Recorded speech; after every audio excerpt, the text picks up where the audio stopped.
आईना देख कर तसल्ली हुई, हमको इस घर में जानता है कोई। हरिद्वार का देखा हमने,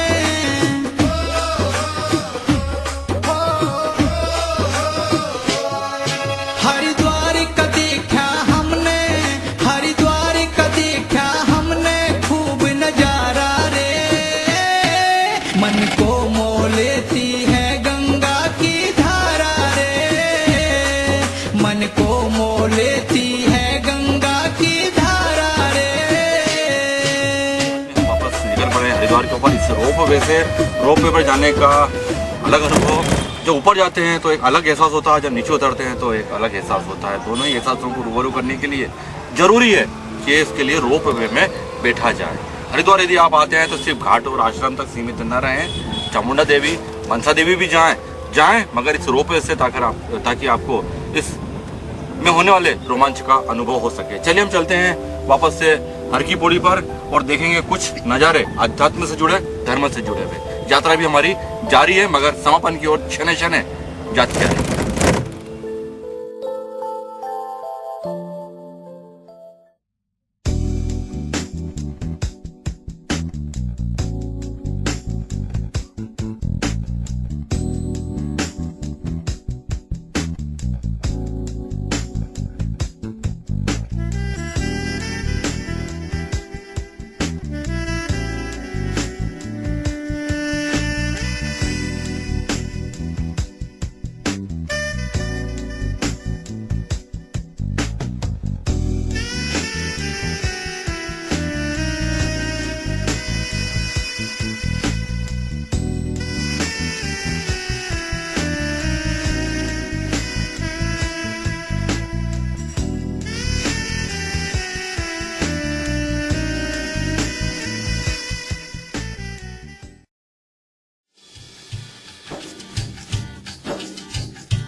मैं परदेसी हूँ, हरिद्वार आया हूँ। मैं परदेसी हूँ, हरिद्वार आया हूँ। गंगा के दर्शन को पहली बार आया हूँ, पहली बार आया हूँ, हरिद्वार आया हूँ। मैं परदेसी हूँ, हरिद्वार आया हूँ।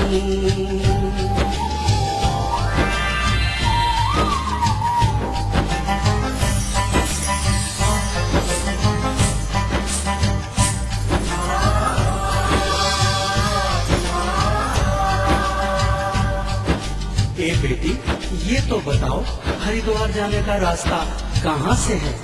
इधर से है या उधर से है? हरिद्वार के दर्शन करते हुए हम इस वक्त आ चुके हैं इंडिया टेम्पल के अंदर, जहाँ पर बहुत ही खूबसूरत ढंग से यहाँ पर विभिन्न झांकियों से भारतीय धर्म को सजीव किया गया है। ये तो सिर्फ एंट्रेंस है, यहाँ पर सिर्फ हम यहाँ पर इस मुख्य दरवाजे के अंदर आए ही हैं। अंदर ऐसे कई हमें अजूबे देखने को मिलेंगे। यहाँ के व्यवस्थापक नारायणाचार्य जी के इस वक्त हमारे साथ में खड़े हुए हैं। हम नारायणाचार्य जी से अनुरोध करेंगे कि इस मंदिर के बारे में कुछ जानकारी हमें दें।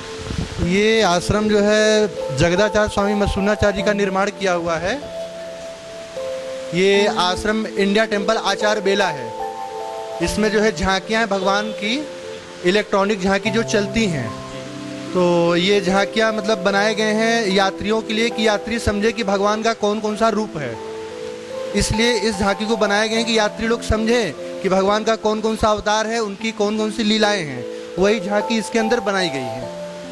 अंदर तक फैला हुआ परिसर है, अंदर तक फैला हुआ है। तो ये शुरुआत में ही हमें इतनी आकर्षक झांकियाँ लग रही हैं, तो अंदर तो फिर काफ़ी अद्भुत अकल्पनीय झांकियाँ अंदर होंगी। तो लिहाजा हम आचार्य जी से अनुमति चाहते हैं और अंदर की तरफ प्रवेश करते हैं और देखते हैं अंदर और यहाँ पर खास क्या है। यहाँ पर भी श्रद्धालु यहाँ पर आते हैं इस इंडिया टेम्पल को देखने के लिए।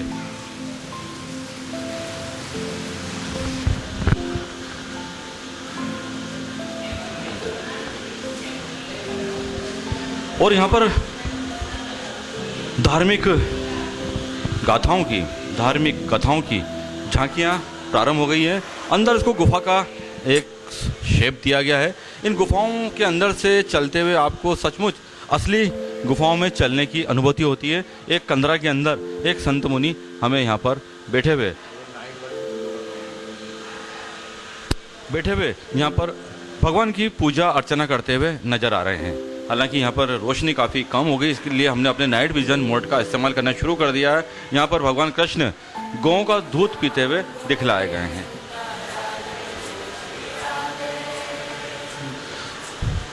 और ऐसी कुछ अद्भुत यहाँ पर कलाकृतियाँ यहाँ पर बनाई गई हैं। यहाँ पर ये कपिला गाय का वर्णन यहाँ पर हमें दिख रहा है और अंदर श्री कृष्ण की, राधा की विभिन्न खूबसूरत सी झांकियाँ हमें नजर आने लगती हैं। बाहर अटाटूट गर्मी होने के बावजूद यहाँ पर सुकून भरी ठंडक है। यहाँ पर पंखे भी चल रहे हैं, पूरा पैक है, इसलिए यहाँ पर ठंडक है। यहाँ पर हम द्वारकाधीश भगवान के दर्शन कर सकते हैं।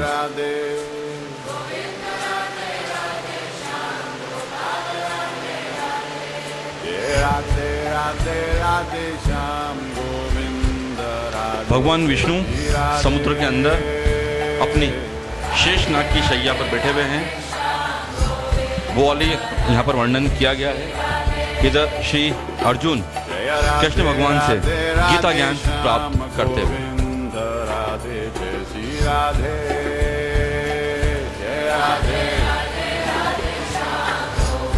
और इधर राजा नरक का छिपकली योनि से उद्धार होते हुए इसके झांकी के अंदर वर्णन किया गया।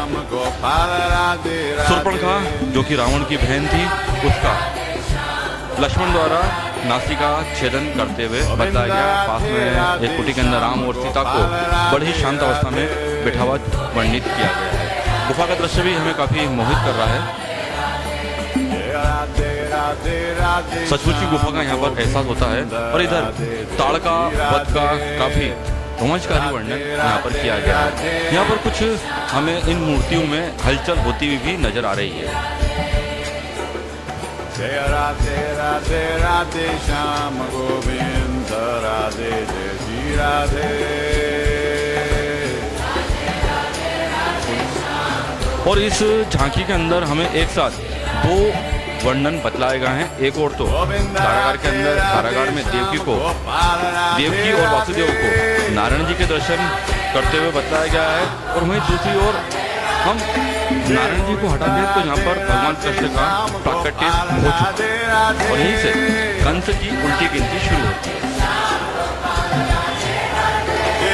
राधे राधे राधे श्याम गोविंद राधे जय श्री राधे।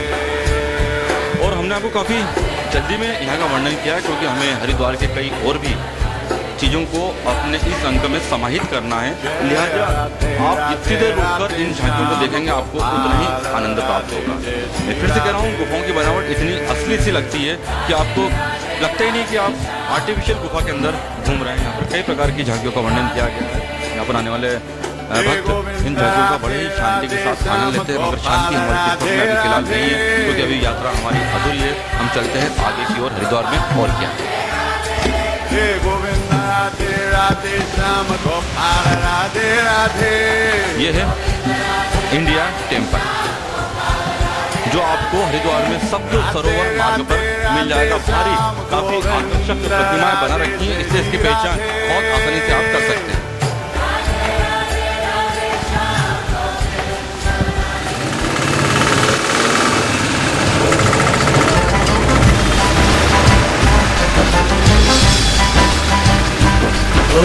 मैं परदेसी हूँ, हरिद्वार आया हूँ।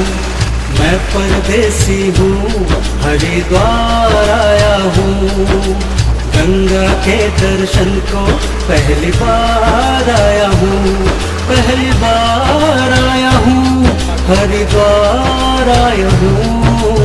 मैं परदेसी हूँ, हरिद्वार आया हूँ।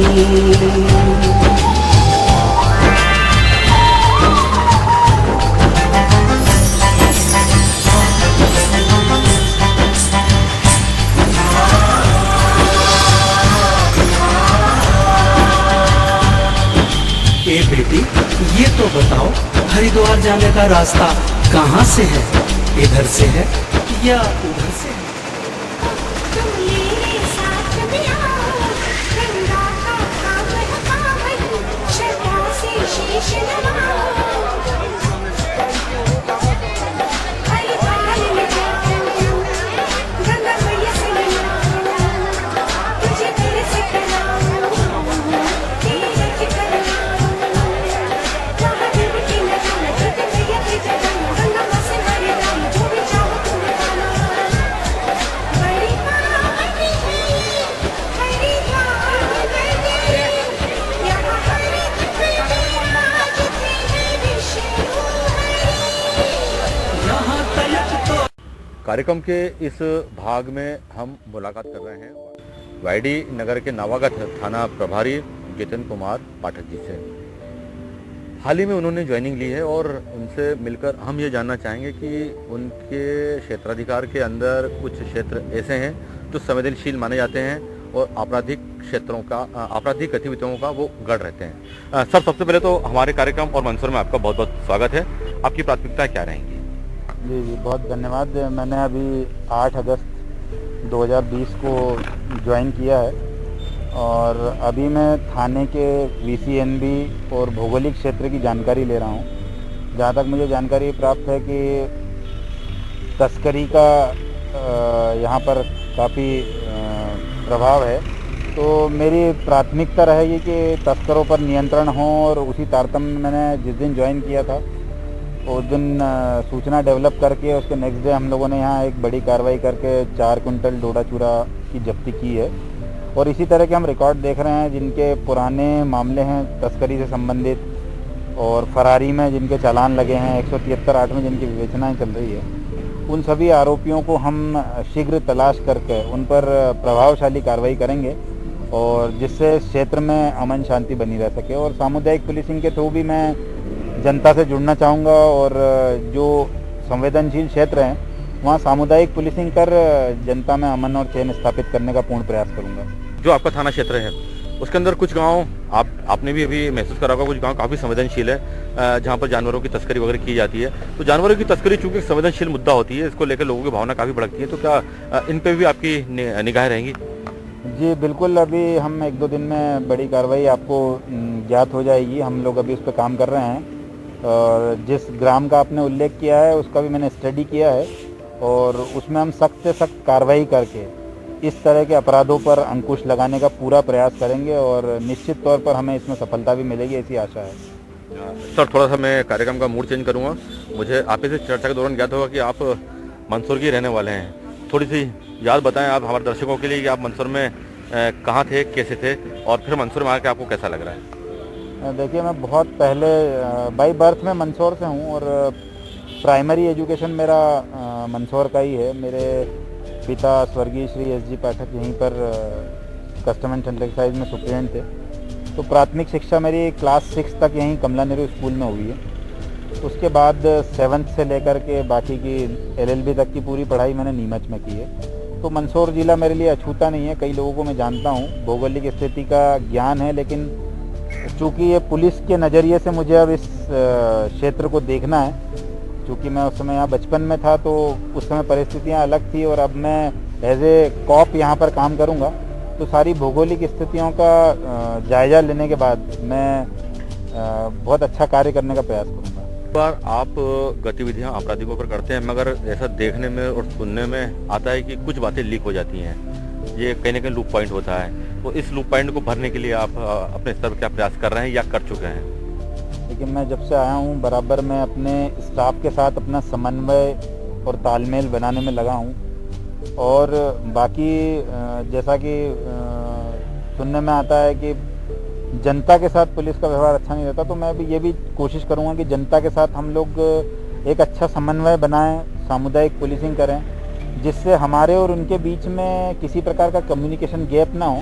और जब ये कम्युनिकेशन गैप होता है तो उससे ये अफवाहों की स्थितियां निर्मित होती है, जिसको हम खबर लीक होना भी बोल देते हैं। लेकिन वो एक्चुअल ये रहता है कि हम जब जनता से किसी चीज़ को छिपाते हैं या हम मीडिया से किसी चीज़ को छिपाते हैं तो उन्हें ये लगता है, लेकिन हम किसी अच्छे कार्य को करने के लिए हम किसी बात को रोक के रखते हैं या हम किसी कार्यवाही को पूर्ण रूप से हमारी विवेचना प्रभावित ना हो, इसलिए हम नहीं बताते। तो इस बात को भी जनता को और मीडिया को समझना चाहिए कि हम उस पर कोई एक अच्छा एक्शन लेने वाले हैं, नहीं तो हमारी विवेचना प्रभावित हो जाती है और इससे 10 तरह की भ्रांतियां समाज में और हमारे विभाग में निर्मित हो जाती है। क्योंकि आज की तारीख में होता यही कि एक आम शहरी जो होता है, सीधा साधा जो शहरी होता है, थाने वाने से बहुत ज़्यादा डरता है, क्योंकि उसको वैसा माहौल नहीं मिलता और ना वैसा व्यवहार मिलता है। तो सर, इस दिशा में आप कौन से कदम उठाएंगे ताकि जनता सीधे आपसे या आपके अधीनस्थ कर्मचारियों या पुलिसकर्मियों से सीधा मिलकर अपनी जो भी परेशानी है उसको बेखौफ बता सके? देखिए, मैंने सामुदायिक पुलिसिंग क्षेत्र के बारे में आपको पूर्व में भी बताया और अभी भी मैं उसी बात पर जोर दूंगा कि यहाँ शहर में नगर सुरक्षा समिति और देहातों में ग्राम रक्षा समिति, इनकी मैं बराबर मीटिंग्स लूँगा। जनता से 1 to 1 हर गांव में जाकर के एक महीने में एक मीटिंग लेकर के उनसे फीडबैक लूँगा कि यहाँ किस तरह का अपराध हो रहा है, किस तरह की नोटोरियस लोग यहाँ आ रहे हैं, किसका आवागमन हो रहा है। अपने सूचना तंत्र को मैं जनता के माध्यम से मजबूत रखूँगा, गोपनीयता सदैव बरकरार रखूँगा। यदि मुझे कोई सूचना देता है तो मैं निश्चित तौर पर उसे गोपनीय रखूँगा और उनके द्वारा दी गई सूचना की तस्दीक कर उस पर सख्त से सख्त कार्रवाई करूँगा। और दूसरी बात मैं पाठक जी के बारे में बताना चाहूँगा कि आमतौर पर हम पुलिस की एक ही छवि देखते हैं और वो छवि होती है काफ़ी कठोर, मगर उस कठोर छवि के पीछे भी एक कलाकार छुपा हुआ होता है, जैसे कि आपके अंदर छुपा हुआ है। आपने कुछ बॉलीवुड फिल्मों के अंदर भी काम किया, कुछ वेब सीरीज में भी काम किया और यूनाइटेड नेशन के साथ में भी आपने काम किया है। तो हम आप ही से पूछते हैं, सर, ये इतनी सारी चीज़ें आपने एक साथ कैसे की सर? जब मैं स्कूल और कॉलेज लाइफ से स्पोर्ट्स एक्टिविटी में जुड़ा था और साथ ही मैंने रंगमंच में भी काम किया है, तो मुझे शौक़ था, ये मेरी हॉबी थी। और मुझे जब मैं फेसबुक पर सक्रिय था तो मुझे उस दौरान एक ऑफ़र मिला था जिसमें मैंने श्री संजय मिश्रा, ओमपुरी जी, कादर खान, राजपाल यादव जी, इनके साथ एक बॉलीवुड मूवी में काम किया था जिसका नाम था हो गया दिमाग का दही, जो आप यूट्यूब पर देख सकते हैं। इसके लिए मैंने बाकायदा अपने विभाग से अनुमति ली और उस फिल्म में एक पुलिस इंस्पेक्टर का रोल अदा किया है जी। और यूनाइटेड नेशन के अंदर आप गए? जी, सन 2014 में, सितंबर 2014 में मेरा सिलेक्शन हुआ था, जिसमें मैं यूनाइटेड नेशंस के साथ मैंने as a Indian peacekeeper काम किया दिल्ली में। इसके लिए हम लोगों ने एग्ज़ाम दिया था और मेरिट के आधार पर उसमें चयन हुआ था और मुझे साउथ सूडान के रेड जोन में काम करने का मौका मिला था। तो 1 वर्ष तक मैंने अपनी सेवाएं वहाँ यूनाइटेड नेशंस को दी है। जहाँ तक मेरी जानकारी से साउथ सूडान तो काफ़ी सेंसिटिव एरिया था, वहाँ पे तो क्राइम इतना होता है और इतना अधिक होता है कि वहाँ की पुलिस और वहाँ की सेना भी शायद उसको रोक नहीं पाती है। तो ऐसी विषम परिस्थितियों में कुछ ऐसा अनुभव आपका वहाँ पे कि आपको लगा हो कि मैंने यहाँ पर अच्छा किया, यहाँ आके मैंने गलती कर दी, या मैं यहाँ पर क्यों हूँ इस वक्त पे? देखिए, चूँकि चयन मैंने ही किया था तो पछतावे का कोई सवाल ही नहीं उठता है। मुझे सारी कंडीशंस पता थी, क्योंकि जब हम यूनाइटेड नेशंस के साथ काम करने के लिए अप्लाई करते हैं तो वो हमारे आने का उद्देश्य और सारी जानकारियाँ लेते हैं। तो मुझे पता था, और चूँकि मैं रेड जोन में था तो आए दिन वहाँ फायरिंग होती थी और 18 किलो का बुलेट प्रूफ पहन के हम लोग ड्यूटी करते थे। 12-12 घंटे की ड्यूटी रहती थी और उस दौरान कई बार ऐसा हुआ कि हमारे आसपास से गोलियां निकली और हम बंकरों में भी गए। तो ये सारी स्थितियां मुझे पता थी। चूँकि ये चैलेंजिंग था और अपने लिए एक बहुत बड़ा अनुभव भी था और इससे करियर के लिए भी मुझे एक डिफरेंट वर्क कल्चर लगा। इस कारण से मैं चला गया था और मुझे अच्छा भी लगा, क्योंकि रास्ता मैंने चयन किया था और इसके लिए मुझे यूनाइटेड नेशंस से मेडल भी मिला है। तो एक काफ़ी अच्छा अनुभव रहा और 40 कंट्री की पुलिस के साथ काम किया, ऑल इंडिया के पुलिस ऑफिसर साथ में थे। तो एक बहुत अच्छा अनुभव रहा और एक समन्वय की दृष्टि से भी मेरे लिए बहुत हितकारी रहा। चूँकि अभी मैं फील्ड में हूँ, तो यदि कहीं यदा कदा कोई घटना के संबंध में या किसी अपराधी की तलाश पतारसी के संबंध में यदि मुझे ऑल इंडिया में कहीं किसी अधिकारी से संपर्क करना होता है तो काफ़ी सारे अधिकारियों से मैं संपर्क में हूँ जो मुझे मदद करते हैं और उन्हें जब मेरी आवश्यकता होती है तो मैं उन्हें यहाँ मध्य प्रदेश में मदद करता हूँ। जहाँ तक होता है कि सर, कहा जाता है कि एक बार जो सिनेमा के पर्दे पे चला गया या टीवी की स्क्रीन पे आ गया तो फिर उसको लगता है कि नहीं मैं हो रहा हूँ। तो सर, ऐसा कुछ लगता है कि वापस से कुछ ऑफर मिले हैं फिर काम करें आप? 1-2 बार ऐसा हुआ है। मैंने एक हिंदी फीचर फिल्म की है और अभी एक वेब सीरीज का शूट किया था लास्ट ईयर, जिसकी अभी डबिंग हुई थी। वो भी मैंने अनुमति लेके किया था। वो गैस ट्रेजेडी को लेकर के एक वेब सीरीज बनी है। तो ऑफर्स आते रहते हैं, लेकिन विभाग से अनुमति मिलने के बाद मैं उनको उन ऑफ़र्स को मंजूर करता हूँ। हाल ही में मुझे भुज द प्राइड ऑफ इंडिया में भी एक रोल मिला था, लेकिन उस समय कुछ शासकीय कार्य में व्यस्तता होने के कारण मैं नहीं जा पाया। तो प्रथम मेरे लिए अपना कर्तव्य है, उसके बाद यदि मुझे समय मिलता है और परिस्थितियाँ अनुकूल रहती है तो निश्चित तौर पर मैं काम करूँगा। आपने वेब में काम करा है, आपने टीवी शो में काम करा है, आप यूनाइटेड नेशन में सूडान में उस जगह पर जा चुके हैं जहां पर शायद कोई जाना नहीं चाहता। वहां पे इतनी अधिक हिंसा, इतना अधिक अपराध होता है कि शायद कुछ घंटे भी आप हम लोग ले लेते वहां से भागने की हम सोचेंगे। ऐसी परिस्थिति में आपने काम किया तो निश्चित ही, और अब जो आपके मन में जज्बा है कि वो आम जनता को साथ में लेकर इस क्षेत्र में काम करेंगे, तो मुझे लगता है कि कुछ नया जरूर होगा और हमारे क्षेत्र के अंदर जो आपराधिक प्रवृत्तियां हैं उन पे अंकुश लगेगा। सर बहुत बहुत धन्यवाद आपको। आपको भी बहुत बहुत धन्यवाद, आपने मेरी बात जनता तक पहुंचाई और इसी विश्वास के साथ मैं जनता से उम्मीद करूंगा कि मुझे भी समय समय पर सूचना मिलती रहे, फीडबैक मिलता रहे, जिससे मैं अपनी पुलिसिंग में सुधार ला सकूं। आइए हम मुलाकात करते हैं मंदसौर अभिभाषक संघ के नवनिर्वाचित अध्यक्ष रघुवीर सिंह पंवार जी से। सर सबसे पहले बहुत बहुत आपको बधाई, शुभकामनाएं, क्योंकि आपने रिकॉर्ड तोड़ मतों से ये जीत हासिल करी है। जीत हो गई है, अब आगे वकीलों के हित में आपकी क्या प्लानिंग है?